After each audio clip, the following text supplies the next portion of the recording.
Assalamualaikum warahmatullahi wabarakatuh. Kembali lagi di channel Jurnal Horor. Untuk cerita kali ini berjudul Nyupang Kuntilanak. Brebes tahun 2005. Suasana haru meliputi sebuah keluarga yang dilanda cobaan berat dengan meninggalnya seorang bayi berusia 14 hari. Bayi itu ditemukan telah tewas dengan luka mengenaskan di sekujur tubuhnya. Sebelum tewas, bayi itu dikabarkan telah menghilang hingga lebih dari 3 hari. Banyak yang mengira bayi ini tewas akibat dari tumbal kuntilanak yang tengah mewabah di desa tersebut. Hal ini ditandai dengan eksistensi nyupang yang sangat berkesan bagi orang-orang yang ingin kaya. "Pak, aku yo takut, yang melakukan nyupang sudah banyak. Bayinya banyak yang hilang," ucap Bu Silvi. "Sama, yang nyupang itu harus dibunuh," ucap Pak Dani. Bu Silvi dan Pak Dani selaku dari warga desa merupakan orang-orang yang ikut prihatin dalam tragedi nyupang itu. Banyak warga yang mengira desanya terkena target nyupang oleh seseorang yang berada tidak jauh dari tempatnya. Atau dalam hal lain, pelaku dari nyupang tersebut merupakan tetangga desanya. Setiap rumah terpasang berbagai jimat untuk pengusiran. Ada yang menggunakan celana dalam wanita, menggunakan ulaman gabah yang dibakar, kain yang dikaitkan lalu dibakar. Berbagai cara warga melakukan hal itu untuk menetralisir serangan kuntilanak jadi-jadian yang notabene dipergunakan untuk nyupang. Sehingga warga lebih dulu melakukan kewaspadaannya terkait hal itu dengan menggarisbawahi, belajar dari kesalahan. Kisah ini merupakan kisah nyata yang mana penulis telah bersepakat kepada narasumber untuk menceritakan kembali. Apabila ada sesuatu yang membuat ketidaksukaan terhadap pandangan masyarakat, mohon maaf yang sebesar-besarnya. Bu Silvi menuju rumah warga yang anaknya kedapatan kecolongan dan ditemukan tewas. "Bagaimana yuk kejadiannya? Aku kepo," tanya Bu Silvi. "Kuntilanak itu menyamar seorang perempuan, tapi mukanya ketutupan.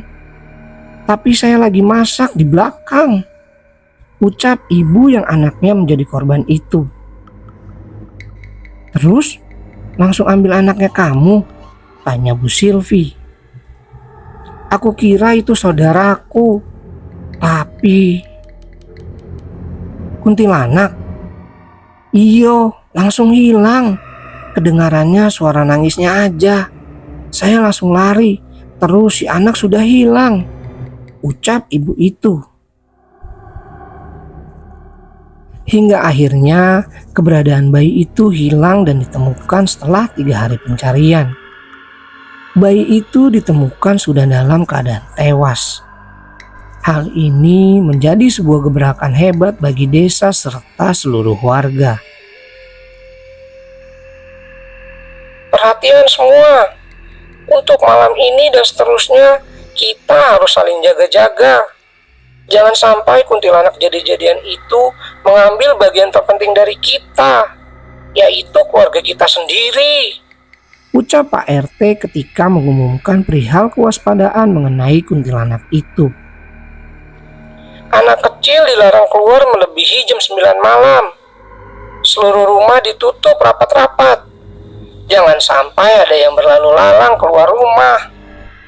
Kita tahan dulu sampai keadaannya benar-benar membaik," ucap Pak RT. Para warga menyetujui solusi itu. Para warga yang tergabung dalam gabungan keamanan serta dibantu oleh seperangkat keamanan desa lainnya pun berjaga-jaga tiap ada warga yang mau melahirkan. Sebelum kita lanjut ke ceritanya, bagi teman-teman yang belum subscribe channel ini, jangan lupa untuk subscribe terlebih dahulu agar channel ini bisa lebih berkembang. Dan jangan lupa untuk menyalakan lonceng notifikasinya agar tidak ketinggalan cerita-cerita menarik lainnya. Mas, tahu nggak kabarnya kuntilanak itu keluar setiap ada orang yang mau melahirkan? Ucap warga kepada Pak Dani. Pak Dani sendiri memiliki anak laki-laki bernama Rangga. Dia mengira bahwa yang dikatakan warga itu ada benarnya, yaitu hanya mengambil bayi saja. Apa iya? Aku khawatir kalau kuntilanak itu mengambil anak kecil selain bayi, ucap Pak Dani.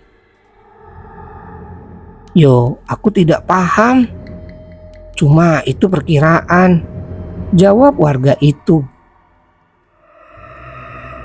Mas, kuntilanak itu benar jadi-jadian? Tanya Pak Dani. Aku dengar-dengar katanya ada warga desa tetangga yang pesugihan kuntilanak, jawab warga itu. Bedanya pesugihan tuyul sama kuntilanak bagaimana? Tanya Pak Dani. Kalau tuyul majikan bebas, artinya mudah dilepaskan. Tapi kalau kuntilanak kadang bisa membunuh diri sendiri, jelas warga itu. Artinya tumbalnya keluarganya? Tanya Pak Dani. Ya kira-kira seperti itu, jelas warga itu. Lambat laun obrolan mereka terbawa suasana. Angin yang membuat bulu kuduk merinding menjadi sebuah pertanda bahwa ada sesuatu yang mendatangi mereka. Seorang wanita dengan wajah tertutup menghampiri Pak Dani dan Pak Yogi. Dia menanyakan sesuatu hal mengenai keberadaan seseorang. Mas, mohon maaf, kalian tahu rumahnya Ibu Tursina? Tanya wanita itu. Mbaknya dari mana ya malam-malam begini ke desa kami? Tanya Pak Yogi. Saya dari kota, Mas. Kebetulan Ibu Tursina adalah kerabat dekat saya. Saya ingin berkunjung ke rumahnya. Katanya dia malam ini mau melahirkan, ucap wanita itu. Oh, itu Mbak. Lurus aja. Terus kalau ada pohon mangga di depannya, itu rumah Bu Tursina, jelas Pak Dani. Terima kasih Mas, jawab wanita itu. Nggih, sami-sami. Wanita itu melanjutkan perjalanannya dengan membawa sebuah tas hitam mirip seperti orang yang baru bepergian jauh. Kok hawaku merinding yo? Tanya Pak Yogi. Sama. Siapa wanita itu? Tanya Pak Dani. Loh, ya embuh, aku rak weruh. Beberapa saat kemudian, Pak Dani dan Pak Yogi dikejutkan suara teriakan dari rumah Ibu Tursina. Teriakan itu membuat mereka ketakutan. Apa itu? Tanya Pak Dani. Ayo ke sana, pinta Pak Yogi. Mereka berdua langsung berlari ke arah rumah Bu Tursina yang sudah dulu dipadati oleh warga. Ada apa? Tanya Pak Dani. Anaknya Bu Tursina dibawa kuntilanak. Kok bisa? Tanya Pak Yogi. Katanya ada wanita yang mukanya ketutupan kain, langsung masuk terus mengambil bayinya, padahal belum lahiran, jelas warga. Artinya masih di dalam kandungan? Tanya Pak Dani. Iyo, masih di dalam perut, jelas warga itu. Ngerinya. Bu Tursina bagaimana? Tanya Pak Yogi. Dibawa ke rumah sakit, jelas warga itu. Kejadian kecolongan seperti ini terjadi lagi kepada salah satu warga. yang ternyata masih ada senggang waktu untuk melahirkan. Ibu Tursina harus rela kedapatan anaknya diambil oleh kuntilanak itu ketika dia mengira wanita yang datang ke rumahnya adalah kerabat dekatnya. Tamparan keras kepada seluruh warga meningkatkan kewaspadaan yang benar-benar tinggi. Para warga saling berjaga-jaga, bahkan tidak segan-segan untuk melakukan melekan, yaitu kegiatan untuk menjaga bayi yang mau lahir dengan tanpa tidur. Setelah penjagaan ketat itu terus ditingkatkan, mereka tak lagi mendapati kemunculan kuntilanak itu di setiap rumah yang penghuninya akan melahirkan bayi. Namun, beberapa saat kemudian, para warga dikejutkan dengan kemunculan kuntilanak sedang menatap para warga dari kejauhan. Kuntilanak itu sedang memandangi para warga dengan posisi tangannya seperti sedang mencengkram sesuatu. Sudah, tidak usah dipikirkan. Itu pertanda kalau kuntilanak itu tidak bisa masuk lagi. Beberapa saat kemudian, kuntilanak itu menghilang dengan meninggalkan suara tawaan melengking.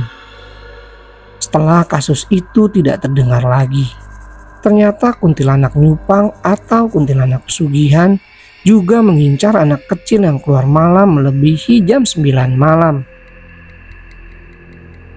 Hal ini terjadi langsung oleh Rangga, anak Pak Dani, yang sedang bermain petak umpet bersama dengan teman-temannya. Rangga mendapati kuntilanak itu tengah mencari anak kecil yang berkeliaran, seperti halnya elang yang sedang mencari ular untuk dijadikan mangsa.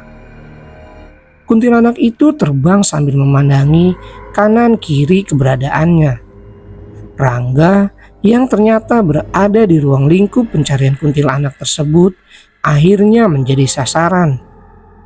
Kedua kaki Rangga tidak bisa bergerak, tangannya bergetar hebat ketika kuntilanak itu mendekatinya. Yang dirasakannya ketika kuntilanak itu mendekatinya adalah seluruh tubuhnya mati rasa, tanpa sedikit pun bisa digerakkan. Kuntilanak itu benar-benar sedang berhadapan langsung dengan Rangga. Kedua mata Rangga terbelalak melihat langsung sosok-sosok yang disebutkan sebagai pembunuh jabang bayi warga desanya. Rangga mendapati kuku-kuku kuntilanak itu seperti akar pohon runcing yang memanjang.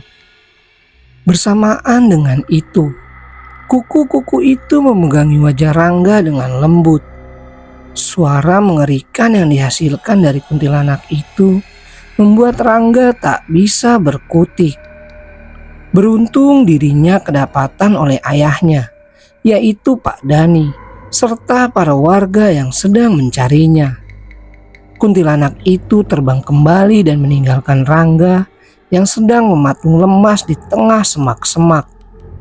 Setelah Pak Dani mendekat, Rangga telah pingsan terlebih dahulu. Seluruh tubuh Rangga menjadi demam. Hal ini membuat Pak Dani membawa Rangga menuju ustadz yang berada di dekat rumahnya. Alhasil, Rangga bisa disembuhkan dengan cepat.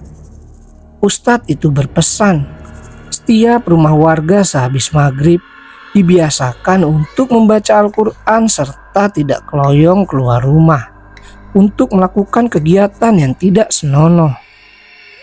Semenjak saat itu, teror nyupang kuntilanak tidak pernah didengar lagi oleh warga Brebes. Namun banyak warga yang percaya bahwa pelaku pesugihan tersebut meninggal dunia karena perjanjian yang terikat dirinya oleh kuntilanak tidak terpenuhi, yaitu harus menumbalkan seorang bayi agar si pelaku bisa selamat. Namun semenjak penjagaan ketat dan saran dari ustadz mengenai membaca Al-Quran, pelaku tak bisa lagi memasuki desa yang dimaksud. Alhasil, dia sendirilah yang dijadikan korban perjanjian dari nyupang kuntilanak. Cerita ini diceritakan oleh Rangga yang merupakan anak dari Pak Dani. Oke Oke teman-teman, sekian untuk cerita horor kali ini. Untuk teman-teman yang baru bergabung, jangan lupa untuk subscribe dan like channel ini. Serta nantikan cerita-cerita horor menarik selanjutnya di channel Jurnal Horor. Assalamualaikum warahmatullahi wabarakatuh.